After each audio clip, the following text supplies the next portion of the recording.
Hello, this is Mrs. Edwards, and we are going to talk through problems 783 to 789 in the review and preview from the CCG book.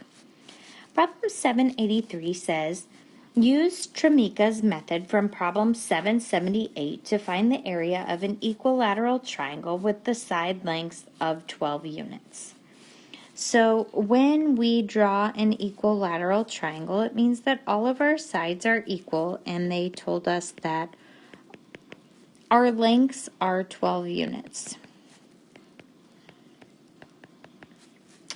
So Trimika in problem 778, she had triangle ABC, and she drew from vertex A to the base of her triangle in the height.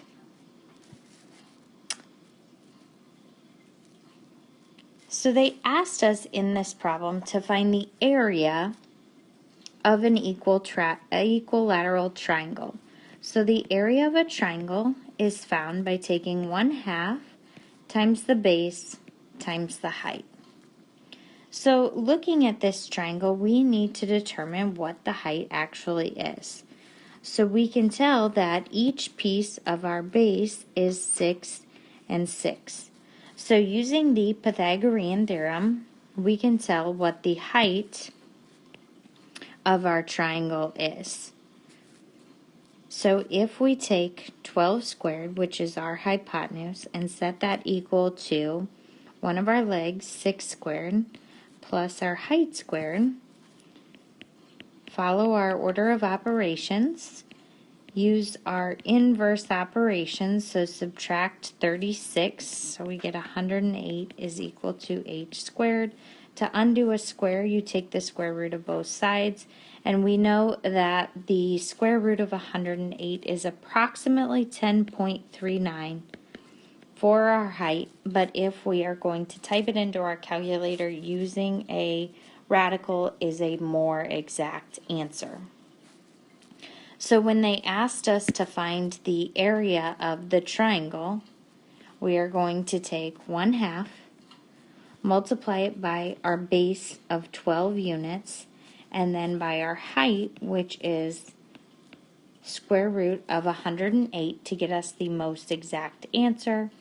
Half of 12 is about 6 times the square root of 108 gives us an area. So the area of our triangle is approximately 62.4 units squared. Problem 784. The guidelines set forth by the National Kitchen and Bath Association recommends that the perimeter of the triangle connecting the refrigerator, denoted by F, the stove, and the sink of a kitchen be 26 feet or less. Lashea is planning to renovate her kitchen and has chosen the design below. Does her design conform to the National Kitchen and Bath Association guidelines? Show how you got your answer. So looking at the information below, we can tell that this triangle, that we need the perimeter to be less than 26 feet, so less than or equal to 26 feet. We're working with a 101 degree angle. So we know that both of these angles are less than 90 degrees. So using the information in this triangle over here, I know that one of my legs is 7 feet and one of my legs is 3 feet. So I'm going to use the Pythagorean theorem to find my hypotenuse. So 7 squared plus 3 squared is going to give me my hypotenuse squared, which I'm going to write as x. So 49 plus 9 gives me that hypotenuse squared, which is 58. To undo a square, we take the square root. And when we approximate the square root of 58, we get approximately 7.62 feet.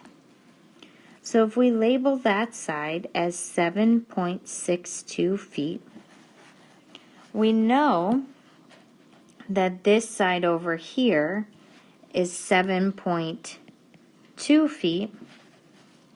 We just need to find our third side of our triangle. Well, when we're looking for this third side of our triangle, we are not working with a right triangle. We have two side lengths and one angle measure, which tells us that we need to use the law of cosines. So the law of cosines states if we have a triangle and we have an angle A, which we know is 101 degrees, an angle C, an angle B, and then we write the sides opposite those angles using lowercase letters. And we know that side C is approximately 7.2 feet. And we know that side B is approximately 7.6 feet. We can use the law of cosines. So remember, this is what we use when we do not have a right angle.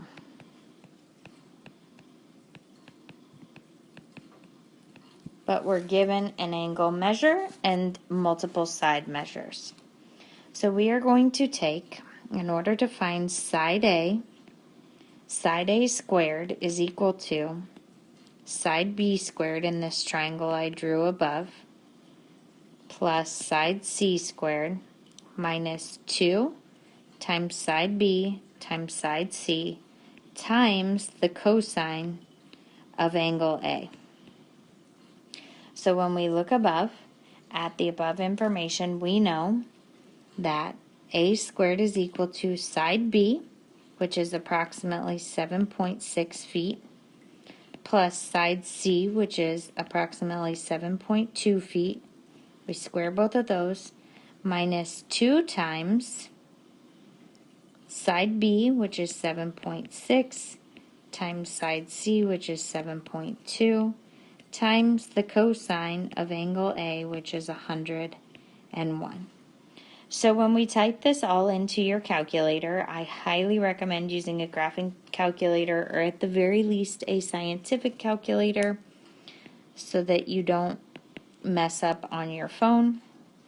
You get A squared is equal to approximately 130.48, which will give us A after we take the square root, which is approximately 11.42 feet. We then need to make sure and answer the question that they asked us: does her design conform to the national standards? Well, if we take side A, 11.42 feet, we add side B, 7.6 feet, and we add side C, 7.2 feet, we get approximately 26.22 feet, which does not conform to the standards because it is greater. So because it's a greater amount of feet than the guidelines.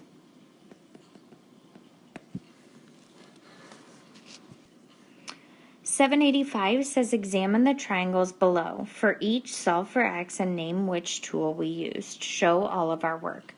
So looking at example A, I have an angle that is 40 degrees. I can see that I am working with an opposite side that is the length of 9 centimeters and an adjacent side that is x centimeters. So tangent, or TOA, comes to mind. So if I take the tangent of angle 40, it is equal to the opposite over the adjacent side. So if I place 9 over x, I use my inverse operations, multiply by x. I get x times the tangent of 40 degrees is equal to 9. Divide by the tangent of 40 to get 1 whole. So we get x is equal to 9 divided by the tangent of 40, which is approximately 10.72 centimeters. When we look at example B, the first thing that I want to check to make sure is what is this angle measure here. So if I take 180 and subtract 52 and subtract 63, I get a 65-degree angle here in the bottom right-hand corner. That tells me that this is not a right triangle, so we cannot use any right triangle trig.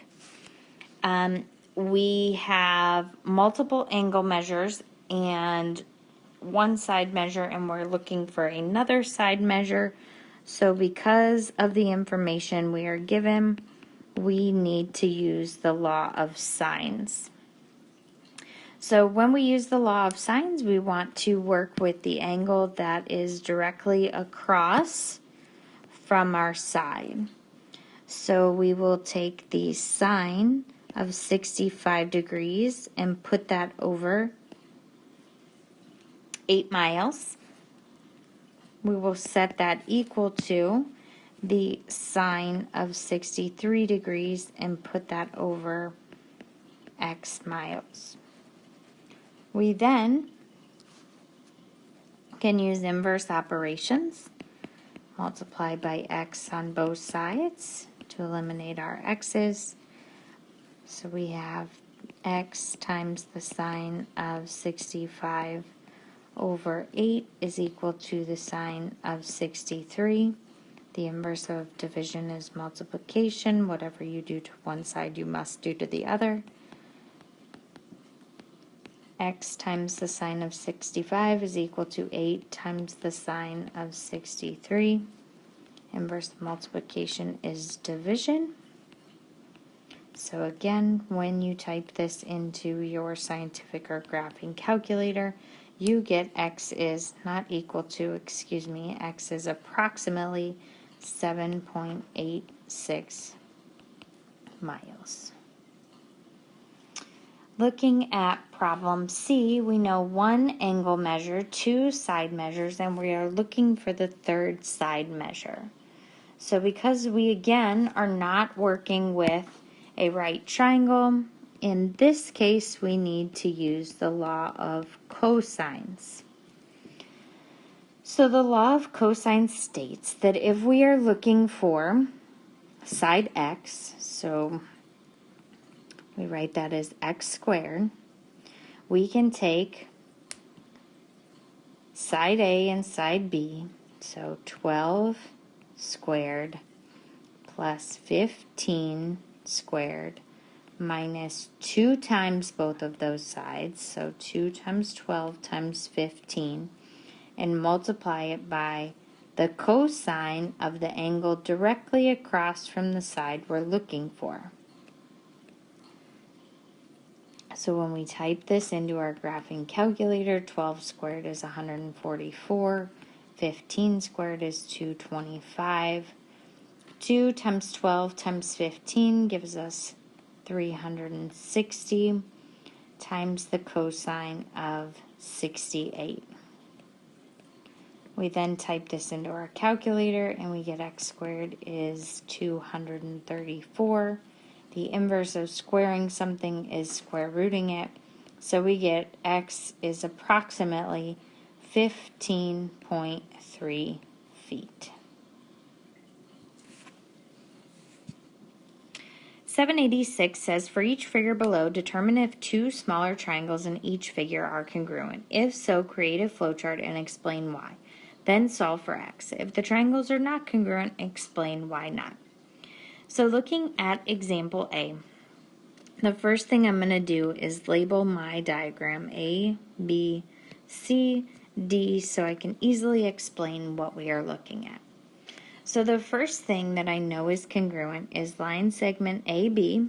So line segment AB is congruent to line segment CD based upon the fact that they gave us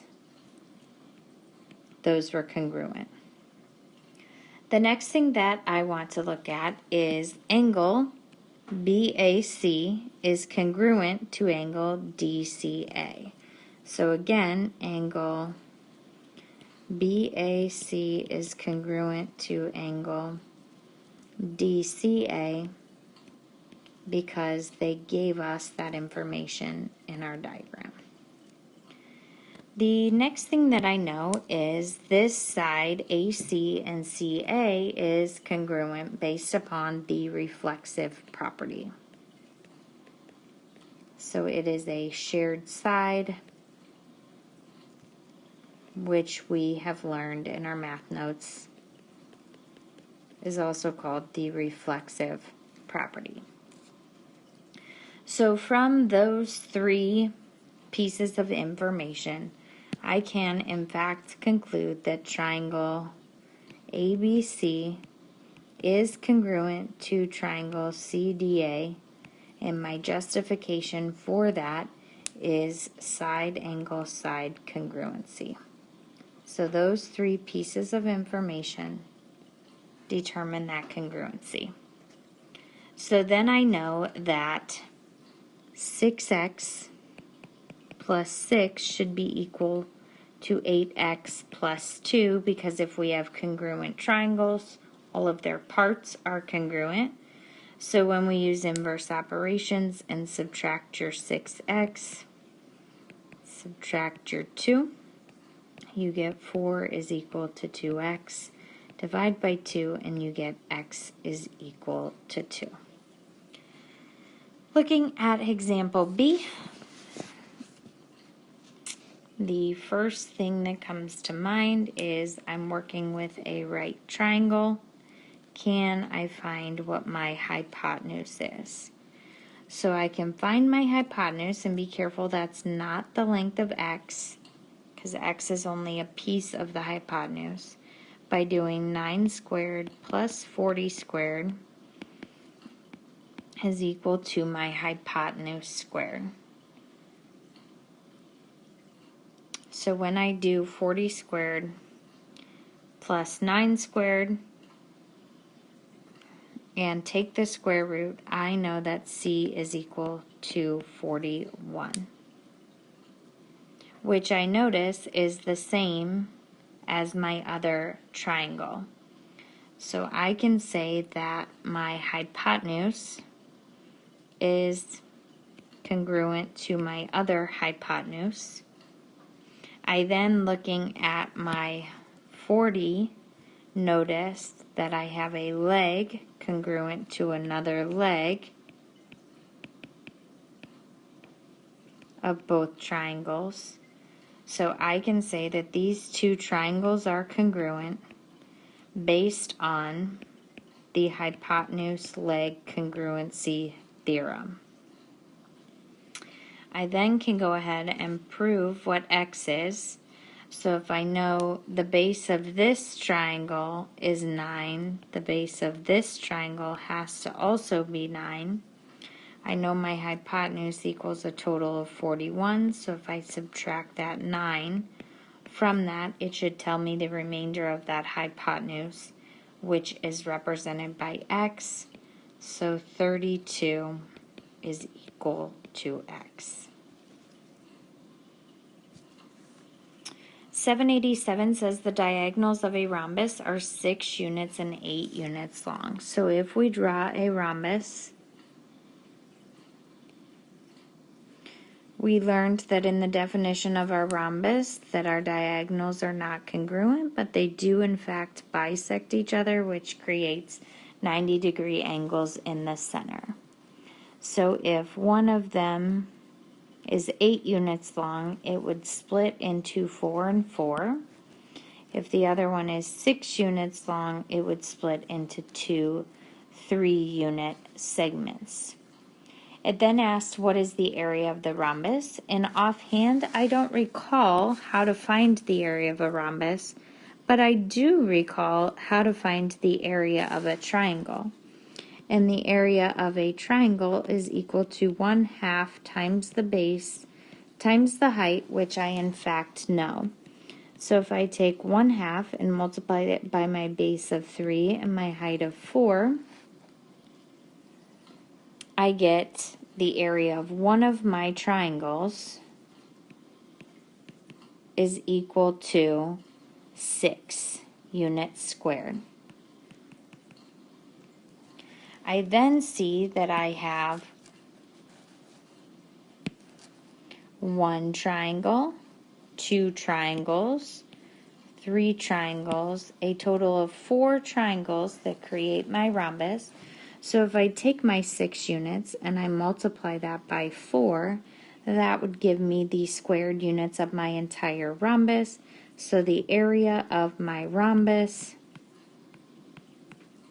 is approximately 24 units squared.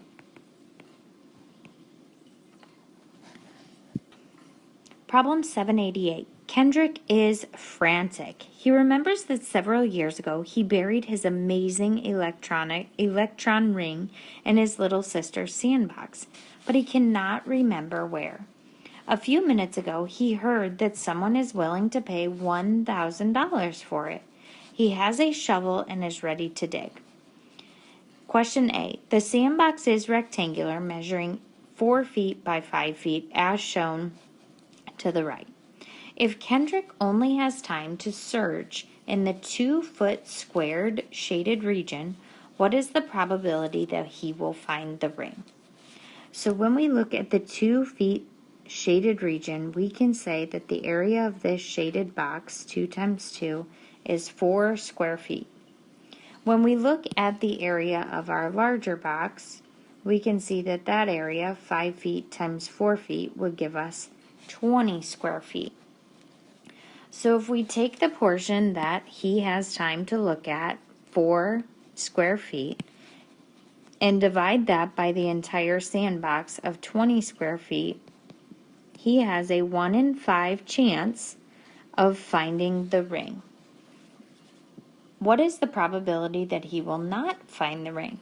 Explain how you found your answer. Well, the entire probability of finding the ring is 1 whole. If we subtract the probability for the amount of time he has, which is 1/5, 1 take away 1/5 leaves us with 4/5. So the probability of not finding the ring is a 4/5 chance.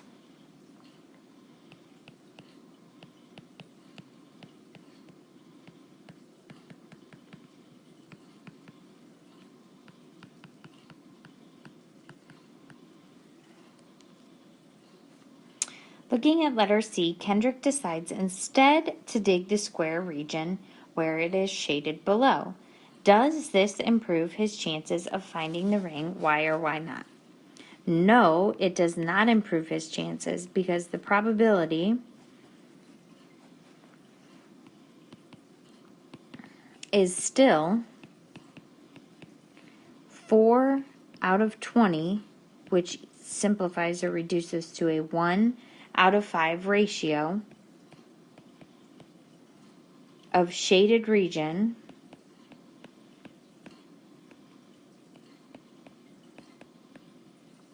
compared to the entire sandbox, which is unchanged.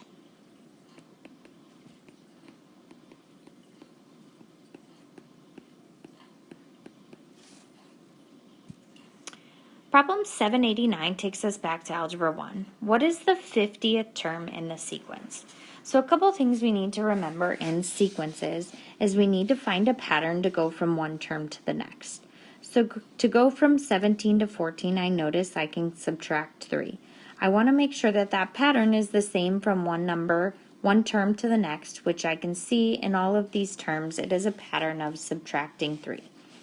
Whenever I add or subtract to get from one term to the next, it is an arithmetic sequence.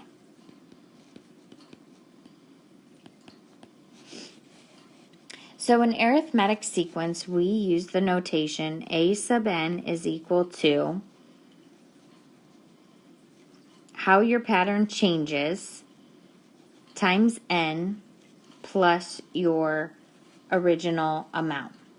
So the other thing we need to know is we need to find our zero term. So when they give us a sequence, they always give us term 1, term 2, term 3, so on and so forth. But we need to find our zero term because that's our y-intercept, and our zero term always goes at the end of our arithmetic sequence.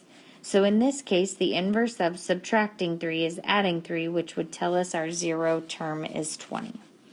So when we write our sequence, a sub n is equal to how our pattern is changing, in this case it's -3, times our term number, plus our term 0, which we found to be 20. So they asked us what the 50th term is. So we can replace our n with 50. So if we're looking for term 50, we take -3 times 50 plus 20. So term 50 is -130.